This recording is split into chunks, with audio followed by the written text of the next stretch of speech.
I'm Shane White, and this is The Process. Hey gang, Shane White here with another edition of The Process. Today we're going to do another rare book tour, which is something I started a long time ago, and I think I've only done one, so this will be the second one. When I attended college, I bought this book by John Canemaker called Winsor McCay, His Life and Art. I think up until that point, I'd never read such a detailed biography of a cartoonist. I was subscribing to a niche magazine called Cartoonist Profiles, and I'd been collecting comic strips and political cartoons since I was a kid. But outside of Comics Collector Magazine or Comic Buyer's Guide, I didn't have access to such a huge tome of information. For me, McCay was the gold standard of what artists could and should be. He worked hard and was a prolific and dedicated draftsman. My favorite work, I think, outside of early Little Nemo and Slumberland, were his political cartoons. Those little masterpieces are an ink lover's drug. His stories, while weaker, may have been a product of his time, but they were unbridled imagination, flawlessly executed, something that nobody else was doing at the time, not until, to my mind, Calvin and Hobbes came around. I modeled my own work ethic to his and drew even more than I already did. I even copied his style for a little bit, the thick outline with thin inner detailed lines. Up until that point, I hadn't really tried to assimilate anyone's style. It was a fun experiment, but still, I had a long way to go. Here's an edited biography that I've excerpted from Wikipedia. If you can find a copy of this book, it's well worth it and masterfully done. Zenas Winsor McCay, born around September 26, 1869, and died July 26, 1934, was an American cartoonist and animator. He is best known for the comic strip Little Nemo and the animated film Gertie the Dinosaur from 1914.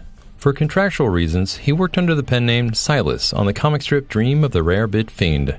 From a young age, McCay was a quick, prolific, and technically dexterous artist. He started his professional career making posters and performing for dime museums, and in 1898 began illustrating newspapers and magazines. In 1903, he joined the New York Herald, where he created popular strips such as Little Sammy Sneeze and Dream of the Rarebit Fiend. In 1905, his signature strip Little Nemo in Slumberland debuted, a fantasy strip in an Art Nouveau style concerning a young boy and his adventurous dreams.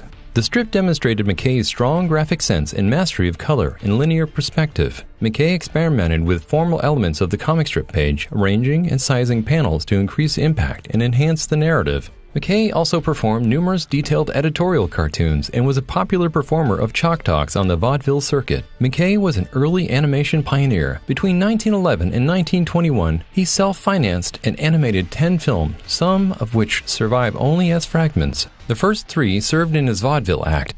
Gertie the Dinosaur was an interactive routine in which McCay appeared to give orders to a trained dinosaur. McCay and his assistants worked for 22 months on his most ambitious film, The Sinking of the Lusitania, in 1918, a patriotic recreation of the German torpedoing in 1915 of the RMS Lusitania. Lusitania did not enjoy as much commercial success as the earlier films, and McCay's later movies attracted little attention. His animation, vaudeville, and comic strip work was gradually curtailed as newspaper magnate William Randolph Hearst, his employer since 1911, expected McCay to devote his energies to editorial illustrations. In his drawing, McCay made bold, prodigious use of linear perspective, particularly in detailed architecture and cityscapes. He textured his editorial cartoons with copious fine hatching and made color a central element in Little Nemo. His comic strip work has influenced generations of cartoonists and illustrators. The technical level of McCay's animation, its naturalism, smoothness, and scale, was unmatched until Walt Disney's feature films arrived in the 1930s. He pioneered in-betweening, the use of registration marks, cycling, and other animation techniques that were to become a standard. Self-conscious and introverted in private, McCay was nevertheless a charismatic showman and self-promoter, and maintained several lifelong friendships. McCay was a light but frequent drinker. He drank for camaraderie rather than for a love of drinking. To his wife's chagrin, McCay was a smoker of cigars and cigarettes. McCay stood barely 5 feet tall and felt dominated by his wife, who was nearly as tall as he was. McCay married Maud Leonore Dufour, the youngest of 3 daughters of French-Canadian carriage painter John Dufour.